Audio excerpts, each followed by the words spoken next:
Kamilah guru penggerak yang akan terus berjuang membangun negeriku. Assalamualaikum warahmatullahi wabarakatuh.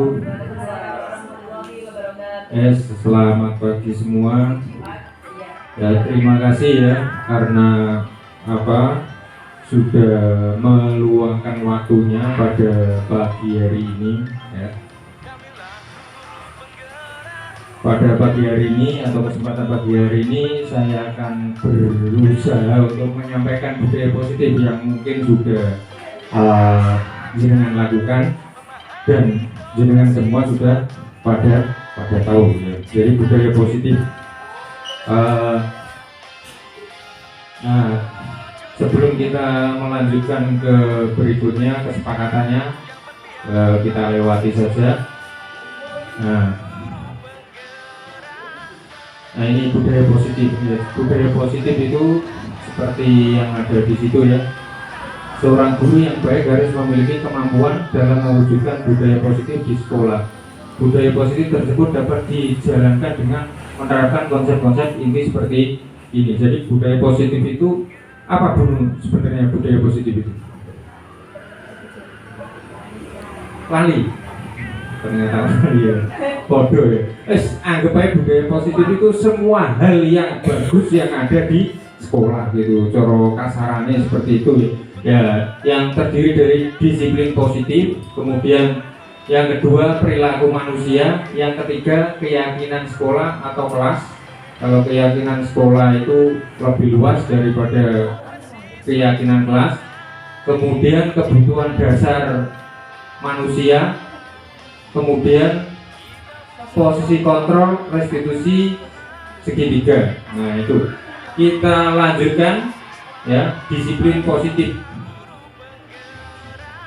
Disiplin positif ya, yang dimaksud disiplin positif di sini adalah disiplin positif merupakan suatu cara penerapan disiplin yang mengajarkan anak bertanggung jawab dan menumbuhkan kesadaran diri berdasarkan nilai-nilai kebajikan. Jadi disiplin positif itu ketika kita anak-anak masih kita bro-bro ya seperti biasa, itu termasuk kurang positif ya, karena disiplin positif itu tumbuh dari dalam diri hati anak ketika mau menjalankan aturan atau melakukan sesuatu. Yang berikutnya, nah ini yang berikutnya disiplin positif. Nah ini ya. Disiplin positif lebih ke arah disiplin diri. Nah ini termasuk disiplin diri. Kalau mau mengekspresikan seperti itu ya tetap positif. Nah, yang dapat mengontrol diri dalam melakukan segala tindakan. Nah ini termasuk bisa mengontrol segala tindakan, termasuk masuk dalam disiplin positif. Itu ya. Jadi ketika ada kita ya sebagai guru marah-marah, berarti belum bisa mengontrol diri dalam melakukan segala tindakan. Kita lanjutkan ya, kita lanjutkan karena nah ini lanjutan dari disiplin positif. Disiplin diri dapat membuat murid memahami dan menyadari berdasarkan motivasi internal, bukan akibat paksaan, pujian ataupun hukuman. Jadi motivasi internal. Kalau atau intrinsik ya, jadi motivasi internal atau intrinsik ya, dari dalam diri. Seperti ketika kita mengisi RHK itu kita ditanya oleh kepala sekolah, itu kamu mau apa? Jangan termotivasi dari eksternal atau internal gitu ya. Jadi kita atau anak-anak itu melakukan sesuatu itu bukan karena takut dihukum atau bukan karena mencari pujian ya. Mudah-mudahan suatu saat bisa di sini kita lakukan seperti itu ya.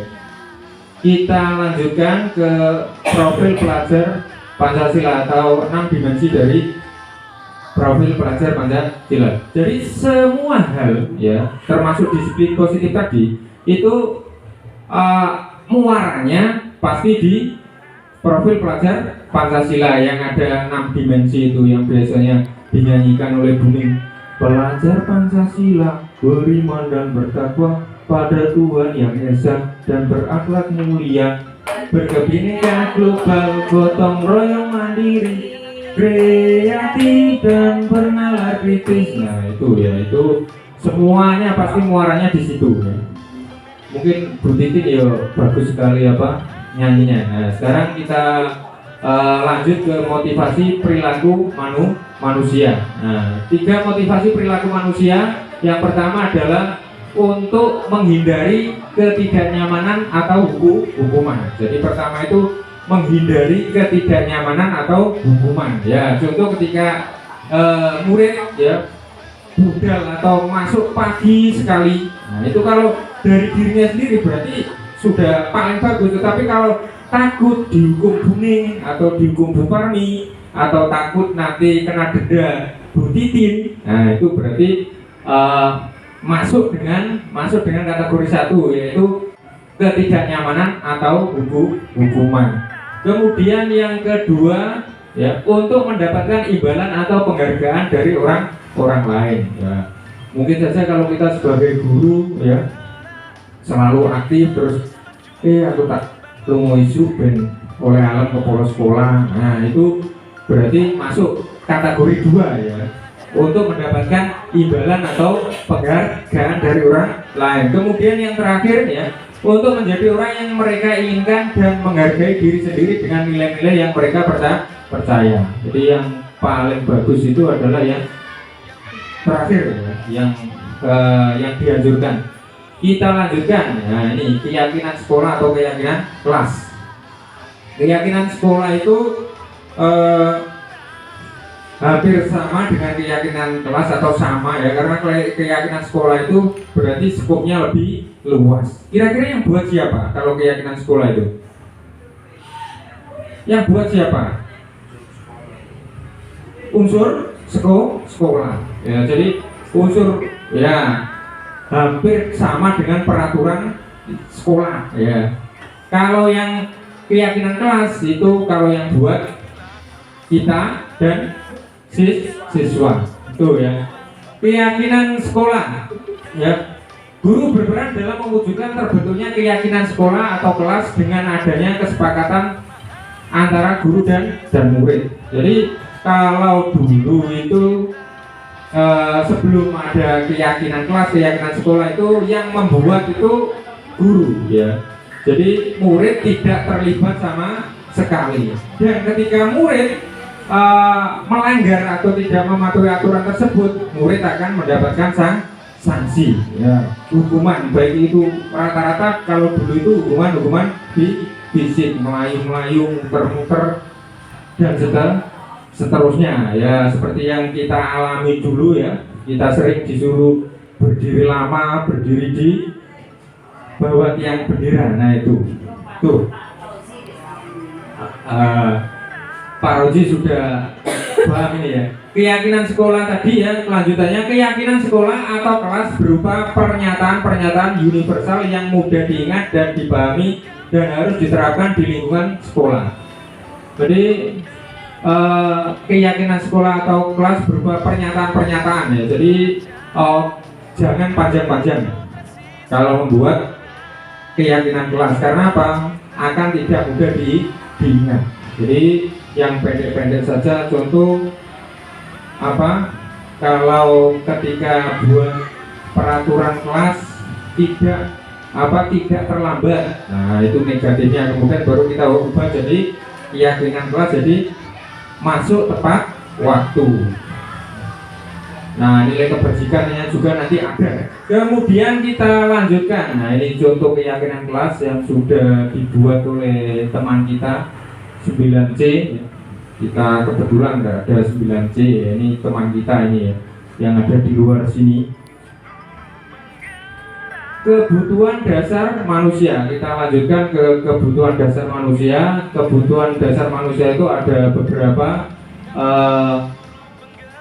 Ya ini pernyataan ya, pernyataan dari kebutuhan dasar manusia. Ketika seorang murid melakukan sesuatu perbuatan yang bertanggung jawab dengan nilai peraturan, dikarenakan mereka gagal memenuhi kebutuhan manusia. Nah ini kebutuhan dasar manusia itu ada 5. Pertama adalah bertahan hidup.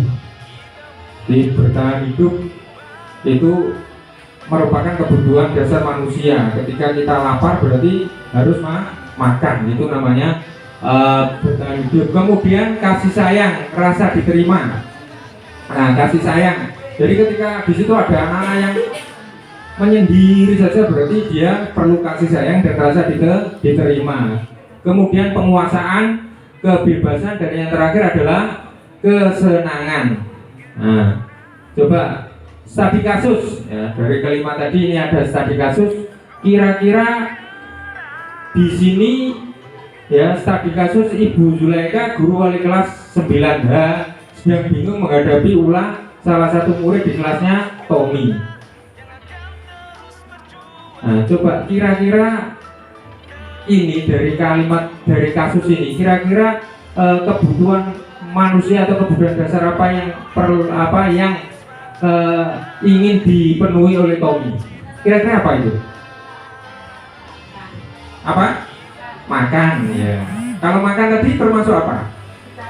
Bertahan hidup ya. Tadi saya mau ingat mau bawa uang 2000 banyak ke Solali ya. Nah ini ya makan ya. Kemudian kalau ini alasan Tommy yang pertama karena ia lapar dan orang tuanya tidak membawakan bekal makan siang, maka kebutuhan dasar yang sedang berusaha dipenuhi oleh Tommy adalah apa tadi?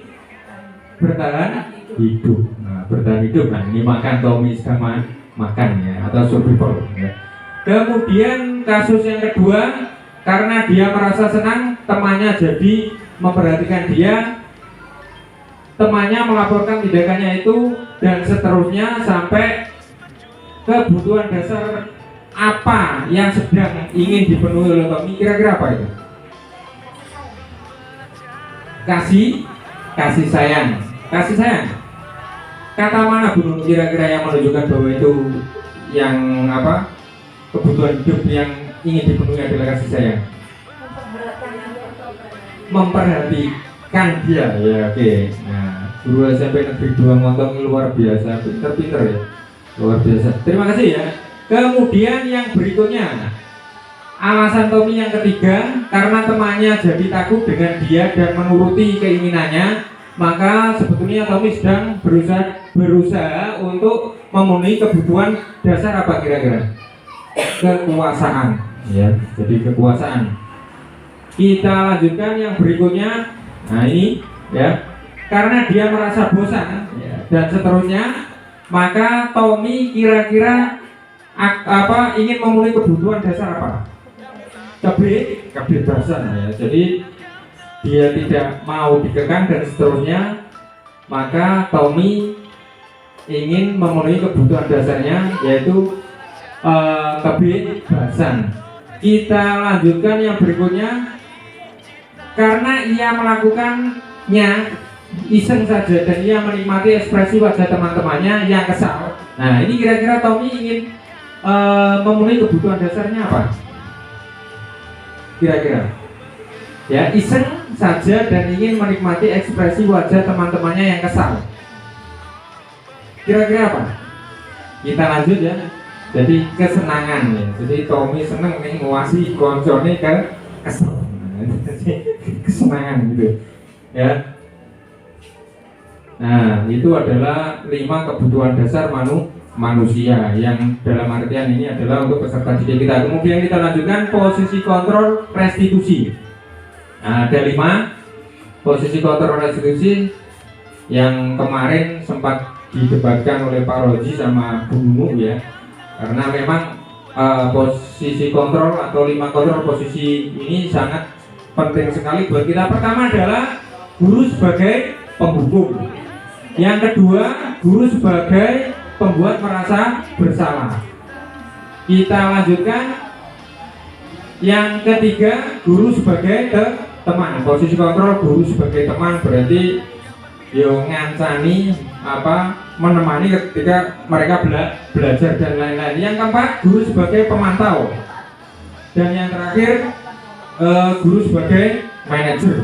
Ya, yang terakhir ini adalah posisi 5 posisi kontrol yang paling dianjurkan, dan yang paling tidak dianjurkan itu yang nomor satu, bukan berarti tidak boleh itu ya. Nah ini 5 posisi kontrol, nanti bisa dengan baca. Kita lanjutkan. Posisi kontrol restitusi. Di antara kelima posisi kontrol tersebut, sebaiknya seorang guru menggunakan posisi kontrol sebagai manajer. Jadi kita itu dianjurkan sebagai manajer karena untuk yang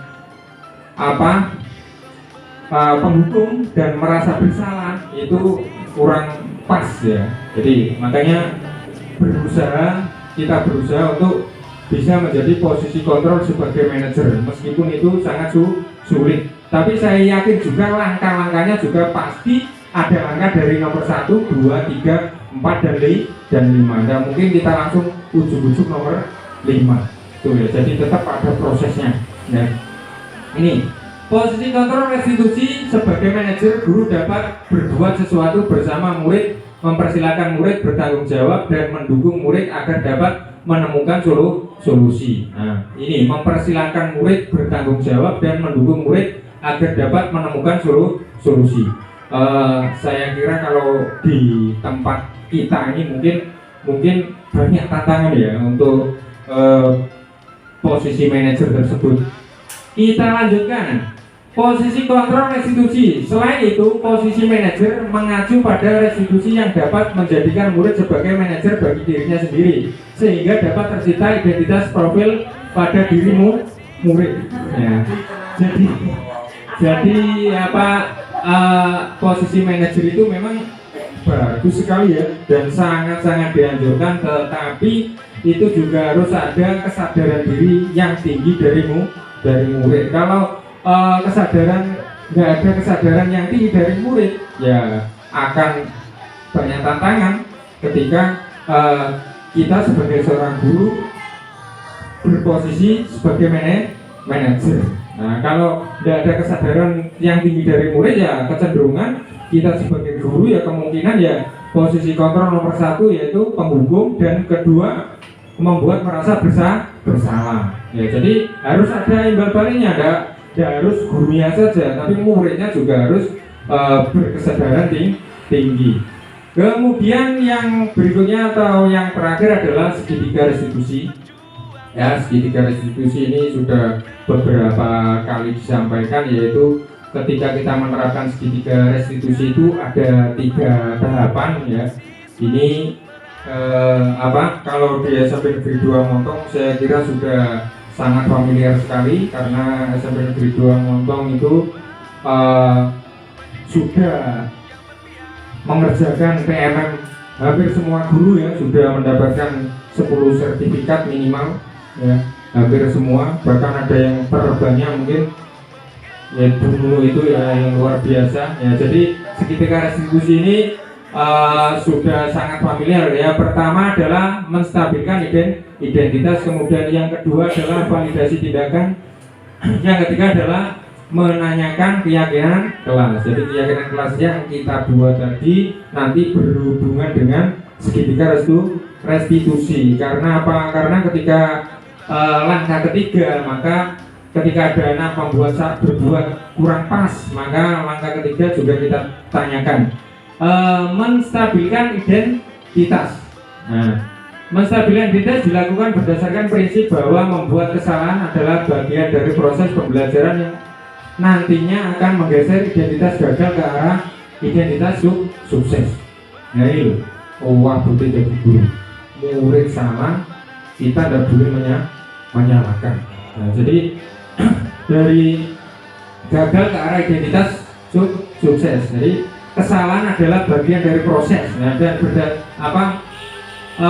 membuat kesalahan itu adalah wajar dan bagian dari belajar. Makanya kan kalau gurunya ketika workshop itu dikongkoni tugas wae. Nah, otomatis ketika gurunya mengajar ya akan memberi tugas.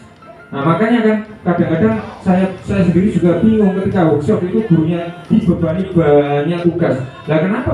Akhirnya apa? Dampaknya ketika guru-guru itu masuk ke kelasnya masing-masing kemungkinan ya juga memberi tugas banyak. Karena apa? Karena workshopnya saja seperti itu. Harusnya ketika kita workshop itu ya senang-senang orang dikasih tugas akhir-akhir. Tuh kita lanjutkan yang langkah kedua, menstabilkan identitasnya. Berbuat salah itu hal yang manusiawi, tidak ada manusia yang sempurna, kita pasti bisa menyelesaikan permasalahan ini. Nah, jadi berbuat salah itu manusiawi. Jadi ketika ada anak berbuat salah, kita menurut segitiga restitusi kita tidak boleh kamu goblok. Tidak diperkenankan ya menurut pemecahan solusi dengan menggunakan segitiga restitusi. Langkah yang terakhir atau validasi tindakan yang salah ya, validasi tindakan yang salah dilakukan berdasarkan prinsip bahwa setiap perilaku berupaya memenuhi suatu kebutuhan tertentu. Nah, jadi hal yang terakhir nanti arahnya nanti ketika anak itu bersalah maka kita tanyakan pada anak tersebut kira-kira kamu pertanyaan kira-kira tidak boleh ya, kalau kamu seperti ini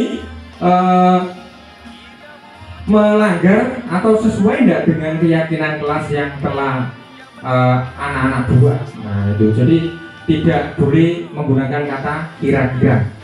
Nah, validasi tindakan yang salah ini tadi ya. Nah ini kata-katanya nanti bisa dibaca sendiri. Kemudian ya menanyakan keyakinan kelas. Nah ini keyakinan kelas yang kemarin saya buat ya. Ini anak-anak agak malu yang laki-laki, makanya wajahnya ditutupi seperti itu ya. Itu termasuk tidak apa-apa.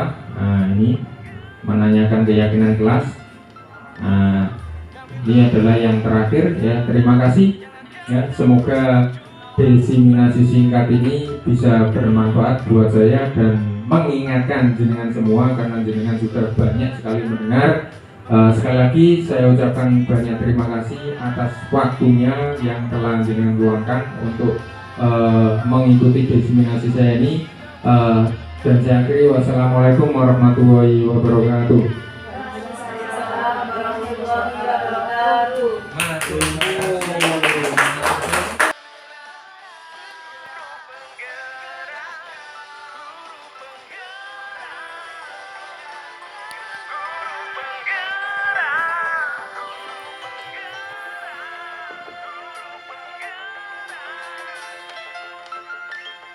Kamilah guru penggerak yang akan terus berjuang